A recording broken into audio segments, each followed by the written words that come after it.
पूरा देश भीषण गर्मी की मार झेल रहा है। इसी बीच कुछ ऐसी तस्वीरें सामने आई हैं जहां 40 डिग्री के तापमान में ये महिलाएं रो रो कर बेहोश हो चुकी हैं। सड़क पर सामान पड़ा है और इनकी सुध लेने वाला कोई नहीं है। अब आपको एक और तस्वीर दिखाते हैं। इसमें भी कुछ महिलाएं हैं जो दिल्ली के शकूर बस्ती रेलवे स्टेशन के निकट झुग्गियों में रहती हैं। इनसे मिलने राहुल गांधी पहुंचते हैं और उनकी समस्याएं जानते हैं। नमस्कार, मैं शोभित चंदोला, स्वागत है आप सभी का द पैम्फलेट में। आपको इन दोनों तस्वीरों का अंतर समझाते हैं। पहली तस्वीर है राजस्थान के जैसलमेर की, जहां रो रही हिंदू महिलाएं वो हैं जो परिवार सहित जान बचाकर, धर्म बचाकर लंबे समय पहले पाकिस्तान से विस्थापित होकर भारत आई थी। इन हिंदू परिवारों के घरों को बुलडोजर से तोड़ दिया गया। जैसलमेर राजस्थान का एक जिला है। राजस्थान में कांग्रेस की सरकार है।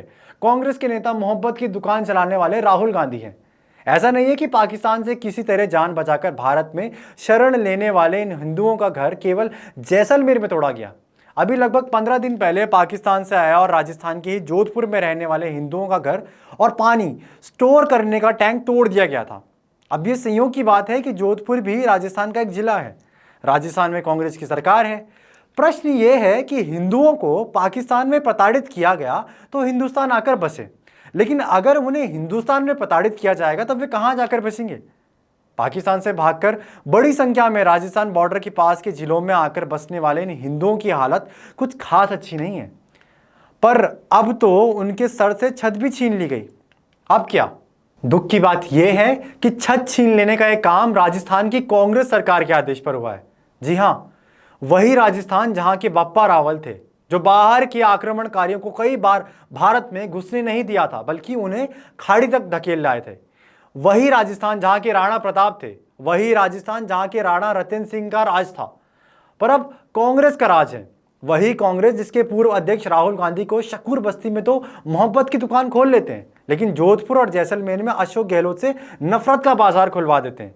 अब आप भी सोच रहे होंगे कि एक और तो राहुल गांधी अपनी राजस्थान सरकार में हिंदुओं के घर पर बुलडोजर चलवा रहे थे, और दूसरी ओर ऐसी बस्ती में पहुंचकर पीआर कैंपेन चला रहे हैं जो अवैध है और जिसे खाली करने का फरमान सालों से जारी है। पर फरमान को अदालतों में चुनौती दी जा चुकी है। जी हां, वर्ष 2015 में रेलवे ने इस बस्ती को खाली करने का आदेश दिया था, क्योंकि यह जमीन रेलवे की है और इन लोगों ने इस पर अतिक्रमण किया था।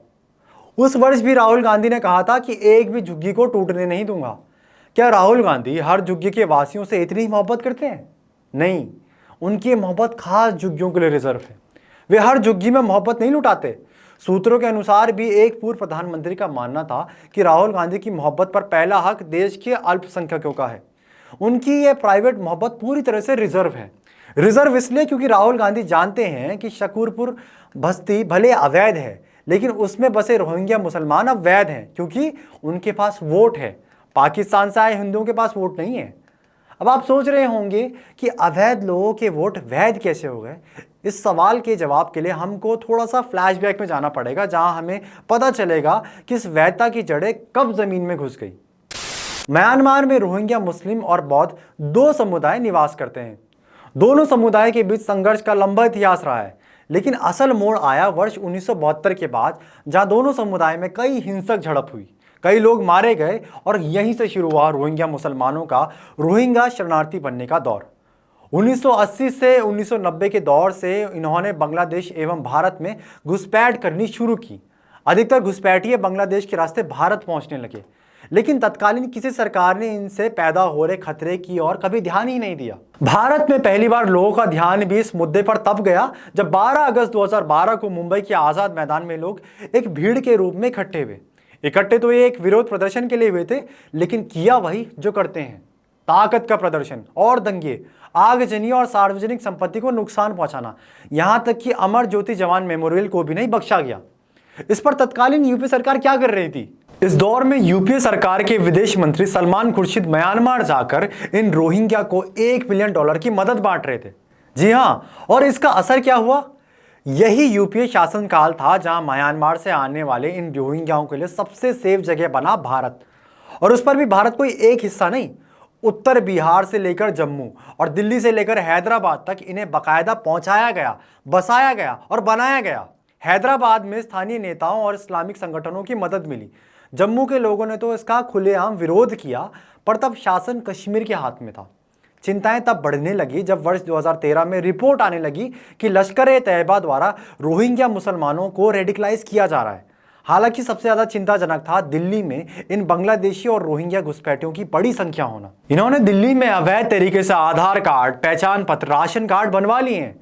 दिल्ली के कई अलग अलग इलाकों में झुग्गी बनाकर रहते हैं। 2003 में दिल्ली पुलिस ने अवैध घुसपैठियों को पकड़ने के लिए एक सेल बनाया था और इस दौरान करीब 40,000 अवैध घुसपैठियों को पकड़ा भी गया था। लेकिन फिलहाल ये सेल अब कम सक्रिय हो गया है। दरअसल सेल की कम सक्रियता के पीछे की वजह है कि अवैध घुसपैठिए ऐसे पहचान पत्र यहां बनवा लेते हैं कि जिससे ये जानना मुश्किल हो जाता है कि ये अवैध घुसपैठिए हैं या देश के नागरिक।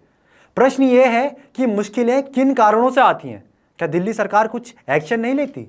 आगे बताते हैं कि किस प्रकार एक्शन लिया जाता है। दिल्ली सरकार की बात करें तो उन्होंने रोहिंग्या छात्रों को आधार कार्ड, बैंक अकाउंट और भारतीय नागरिकता के प्रमाण पत्र तक बांटकर स्कूलों में फर्जी दाखिला दे दिया है। देखिए ये वीडियो जिसमें ये रोहिंग्या मुसलमान दिल्ली सरकार से खुश है क्योंकि केजरीवाल सरकार इसको फ्री पानी, फ्री घर, फ्री बिजली सब देते हैं। आपका? मेरा नाम सैफुल्लाह है। कहाँ से हो आप? वर्मा का। दिल्ली सरकार जो है वो मदद कर रही है आपकी? मदद कर रहा है, मदद कर रहा है। मदद कर रही है दिल्ली सरकार? करिए। क्या क्या दिया आपको और दिल्ली सरकार? दिया है, कपड़ा दिया है, खाना भी दिया है, फिर चावल भी पूरा दिया है। वहीं ये रोहिंग्या महिला आम आदमी पार्टी के विधायक अमानतुल्लाह खान को इसलिए धन्यवाद कर रही है क्योंकि वो इन महिलाओं को 10,000 रुपए देते हैं। ये बताइए, अमानतुल्लाह खान आप सामान दे रहे थे लोगों को तो 10,000 रुपए दे रहे थे, चीजें कपड़े दे रहे थे, आपको मिले?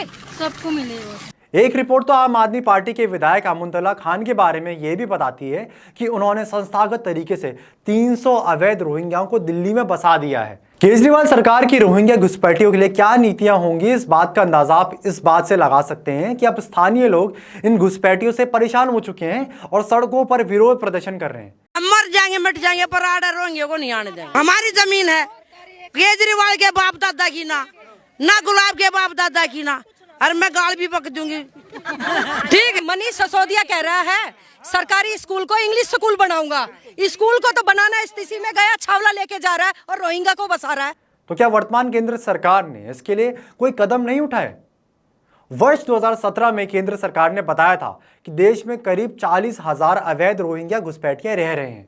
केंद्र सरकार ने इन रोहिंग्या घुसपैठियों को देश की सुरक्षा के लिए खतरा बताया था। वहीं वर्ष 2019 में केंद्रीय गृह मंत्री अमित शाह ने भी नागरिकता संशोधन बिल पर चर्चा के दौरान रोहिंग्या शरणार्थियों का जिक्र किया था। उन्होंने कहा था कि रोहिंग्या शरणार्थियों को भारत कभी बतौर नागरिक स्वीकार नहीं करेगा। उन्होंने कहा था कि रोहिंग्या मुसलमान बांग्लादेश के रास्ते भारत में आ जाते हैं पर उन्हें स्वीकार नहीं किया जाएगा। शाह ने कहा था कि मैं साफ कर देना चाहता हूं कि हम मुसलमानों से नफरत नहीं करते और इस बिल का भारत के नागरिक मुसलमानों से कोई लेना देना नहीं है। सरकार की योजना सभी अवैध घुसपैठियों को उनके देश डिपोर्ट करने की है। हालांकि केंद्र सरकार की इस योजना के खिलाफ कुछ वकील रोहिंग्या मुसलमान शरणार्थियों का पक्ष रखने भी पहुंचे थे। इनमें शामिल थे फली एस नरीमन, प्रशांत भूषण, कोलिन गोंसाल्विस और सलमान खुर्शीद। वही सलमान खुर्शीद रोहिंग्या मुसलमान पर $1 मिलियन बांटने वाले।